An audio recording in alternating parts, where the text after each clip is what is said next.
You're listening to the Divorce and Your Money Show, the #1 podcast that discusses the complex business of divorce. I'm your host, Sean Lehman, MBA and Certified Divorce Financial Analyst. You can visit us at divorceandyourmoney.com. In this episode, I want to discuss the first few moments about what you should do when you are served divorce papers. And also some things to watch out for and things you shouldn't do when you're served divorce papers. Those first few moments, first few hours, first few days can be some of the most difficult. And while I'm going to focus on the person who is just served divorce papers, even if you are the one who is doing the serving of the papers, there's a lot of stuff in here that you should follow and watch out for as well. So you know what to think about because it's general advice, but I want to approach it from the one of, oh my gosh, the papers just came, now what? I'm going to discuss 5 tips if you were just served. The first one is just to breathe. Second is get organized. Third, get a team together. Fourth, see if you can communicate with your spouse. And fifth is work on your emotional health. And I'm just going to jump right in. Step 1. You have been served papers. Now what? You breathe. Those first few moments are filled with adrenaline, filled with lots of emotions. Even if you were expecting this day to come, that moment when it becomes real can be transformative. It's an oh crap moment. It's, yeah, this is really happening and this is really ending. And even if you know that you're getting divorced for a reason, but even if things were going okay or at least civilly with your spouse, all of a sudden the game changes when those papers finally come. You could be sad, you could be angry, you can feel anything in between. But those initial moments that those papers are served are critical. And critical that you don't do anything. And when I say do anything, it's a good time to act irrationally and act out of emotion, whatever that emotion is. And whatever you do in the heat of the moment is usually not the right action, and you should regret it. And you could regret it. And so when those papers come, give them a read. And I know when you're reading them, you might not even be able to see the words on the page. You know that there are words there and you know that they're in your language, but the amount of emotions involved, maybe you don't even read them at the moment, but you know it's there. Go for a walk. Take a breath. Go do something that is nothing. Something that's low-key, low maintenance, just to gather your thoughts. Go to a yoga class. Don't go rushing to call your friends, your family, everyone. It's not time for that quite yet. Quite yet. The first thing, and it might just be for 30 minutes, it might be for the next 24 hours, is just to absorb that this is happening, or whatever amount of time it takes for you, within reason, of course. If it takes a couple of days just to wrap your head around everything, then it takes a couple days. If it just takes you 30 minutes for you to breathe, meditate, just sit and quiet or walk quietly, do something that's relaxing as things can get. It's good just to wrap your head around that this is happening. And conversely, I do want to bring this up, is if you're the one doing the serving, expect some reactions from your spouse. And what I say is, if your spouse does something threatening or just mean or whatever else, document it, because it could be very valuable and relevant later in the divorce process. But if you're the one being served, don't do anything stupid that you're going to regret later. The second thing is, once you've taken a pause, a breath, is to get organized. This is something that you can just do. I have a great getting organized checklist on the website, and your goal is just to gather up your documentation. It's not necessarily mentally challenging to gather up your documentation. You take the checklist and you just start putting the documentation together in a nice binder, collecting it all. If you don't have access to something, that's okay. You just make a note that I need to get this documentation. We're talking tax returns, bank statements, annual reports, any kind of key statements. I have a great checklist. I talk about it all the time about getting organized. I'm not going to go through it here in this episode, but just start getting the information together. And getting organized isn't something that is usually mentally challenging, in the sense that if you just follow the list and then just go get the information, you don't have to do a lot of hard thinking and processing. So it's a good next step to start doing. The other thing that you do when you get organized is the one thing you should really consider is what process you're going to use to resolve this divorce. Do you think you can sit in a room and mediate it with your soon-to-be ex-spouse? Do you think you can try collaborative divorce? Or is this just beyond repair and beyond communication, and it's going to be a litigated divorce? These are things for you to think about. The third thing is start to assemble your team of professionals. What's important about your team is that you need a team. You will need always, I recommend always having an attorney that fits your process. Look, if you think this is going to be a collaborative divorce process, you should get an attorney that works in collaborative processes. If you think that this is going to go through mediation, have an attorney that's experienced with mediation. If you think it's going to be a long, protracted battle, then get someone who with experience in long, protracted battles. But I will also caution you to say, don't get someone who's going to make things a long, protracted battle, because sometimes attorneys will cause the fight, even if it was unnecessary. They'll get you worked up, because that's what they do. And that's how they increase their billable hours in many instances. So you got to just make sure you pick the right attorney for you. But I will say that the point of that previous statement is that the quote unquote toughest attorney that you can find is not necessarily the best attorney and won't necessarily get you a good outcome. I'm actually going to have to do, coming soon, a whole series on why you don't want, or at least a whole episode on why you don't necessarily want the toughest attorney out there. So start interviewing attorneys. I have lots of great episodes on how to pick an attorney. Now, the next step is, what do you do? Well, you should also look at a financial advisor, a certified divorce financial analyst specifically, someone like myself, if you want to work with me, but also there's lots of great certified divorce financial analysts who can help you navigate the complex challenges and financial challenges that you're going to be dealing with.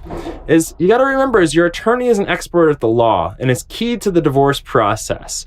But most attorneys are not financial experts. And when you're dealing with mostly financial issues for many of you, outside of custody, it's all splitting up your assets and your debts.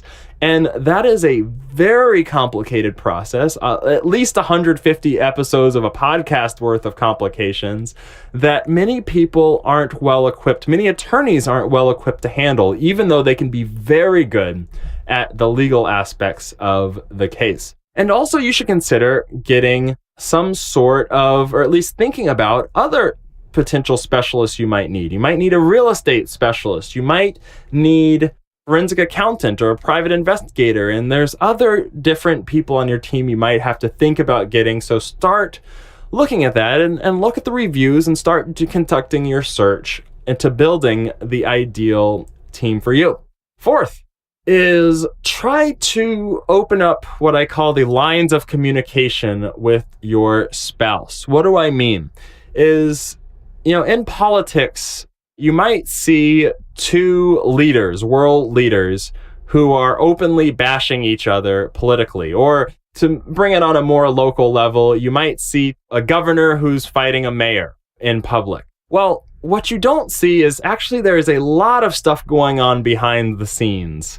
And there's a lot of communication and work going on behind the scenes between the parties. And actually, that governor and that mayor, or in this day as I record it, the United States and Mexico, our current president, I don't want to get into politics, but has a lot of incendiary rhetoric towards Mexico. And Mexico, if you follow Mexican politics, also has a lot to say about the United States.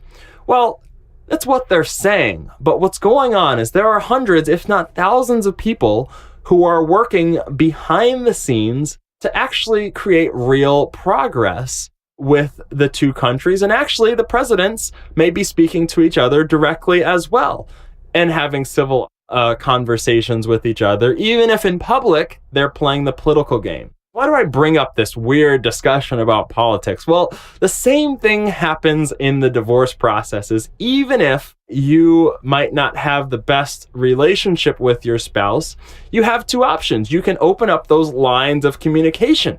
You can maybe still talk civilly with each other about everything else that's not specific to your divorce. So if the kids need to go to an after-school program, or if they have a soccer game or whatever else coming up, you should be able to talk civilly about that issue if possible. But maybe you can even start crafting an agreement for the divorce process on your own if you really have a clear sense of what you want. And you can start formulating that agreement. So you should start to open up those lines of communication with your spouse. And if you can't do that, that's what your team is going to be for. So even if you and your spouse are not communicating well, your attorneys and relative financial advisors, etc., should be communicating with each other and will be more or less civil, or at least should be if they're professional. So even if your attorney writes a very mean letter to your spouse's attorney, believe it or not, when they call each other on the phone, they might be best of buds, but this is part of the game. Same if I'm working with another financial advisor, is I'll say, hey, let's just talk about these things. Hey, I saw you said this, or saw that, or I saw this in the attorney's letter. And we just talk about the same, with about the same level of emotion that I have right now. And that's because that's our job, is we're professionals at doing it, and we get to remove the emotions from the process, and that is how we communicate to hopefully get an ideal settlement for everyone involved. And then finally, this is issue number 5, or point number 5 after being served, is take care of your emotional health. We started this with breathe, but you have to start formulating your plan for how you're going to go through this process in the best way possible. You should think about getting a therapist. If you've never been to a therapist before, it can be an intimidating thing, but you just start doing it. Your attorney is not your friend. I am not your friend. I would love to work with you, and I do end up developing some very deep friendships with the people that I work with, but my job is to help you through the financial aspects of this process. I don't charge by the hour, I charge fixed services. Your attorney is charging by the hour, and your attorney is usually charging hundreds of dollars per hour, which is much more expensive than just talking with a therapist for an hour who's specialized in working through the emotions with you. Consider a divorce support group. They're great. And also consider friends and family. You want to keep your emotions, and I don't want to say keep your emotions in check, but you want to work through your emotions so that they're not guiding your decision-making process through the divorce. You want your decisions to be purely rational when it comes to the divorce process and not emotional, because when they're emotional, that's when you make mistakes. And the point of all this is, when you're first served divorce papers, it's your opportunity to take charge of the process, particularly in the beginning, those first few hours, minutes, days, months, when it's super, super fresh and raw.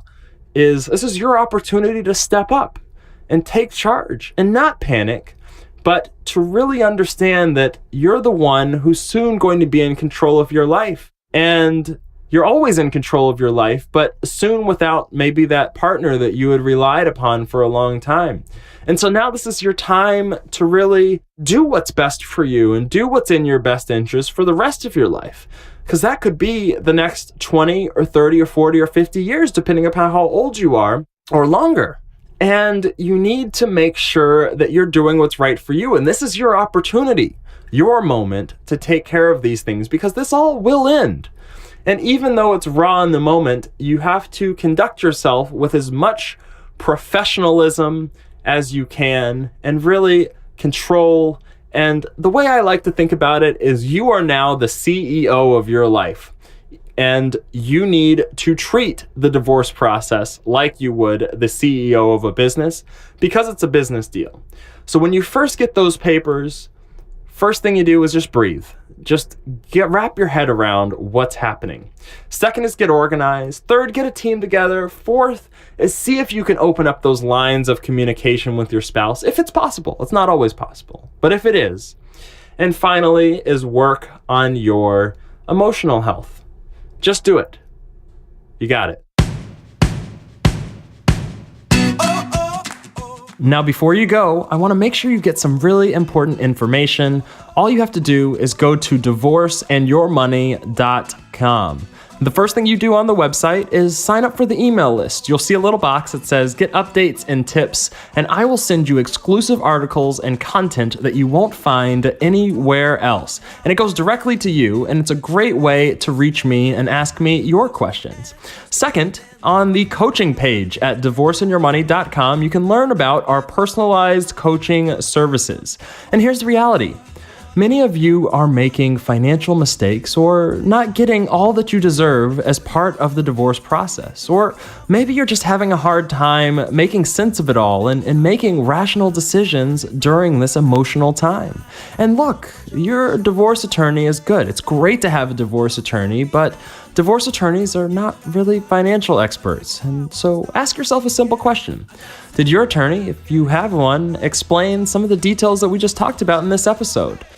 The financial issues in divorce can be really complicated, and that's why there's over 100 episodes of information, hours and hours and hours of information just related to the complex financial things that you need to be thinking about as you get divorced. And one of the big questions you might have if you've been listening to the podcast or read the book, Divorce and Your Money, the No-Nonsense Guide, or have been reading the articles that I send just to the email listeners, you might be asking, well, how does this apply to me? How does this apply to my situation and my divorce and what's going on in my life? Well, the only way to really find out, and the only way I can help you in your specific situation, is through the personalized coaching sessions. And I get to work with you across the United States, from California to New York and everywhere in between, in person, by phone, and by email, depending upon what you need. And all you have to do to start getting help is go to divorceandyourmoney.com/coaching. You'll see some videos there, and you just fill out a short form, answer a few questions, and we will set up a complimentary introductory call. Here's the deal, is once you sign that divorce settlement, there's no going back. So the sooner you get help, the better. Finally, subscribe to the podcast and make sure you automatically get updates with all the new episodes that are coming out. And leave a review. A 5-star review on iTunes really helps other people discover this show. I'm your host, Sean Lehman, MBA and Certified Divorce Financial Analyst. Thank you for listening.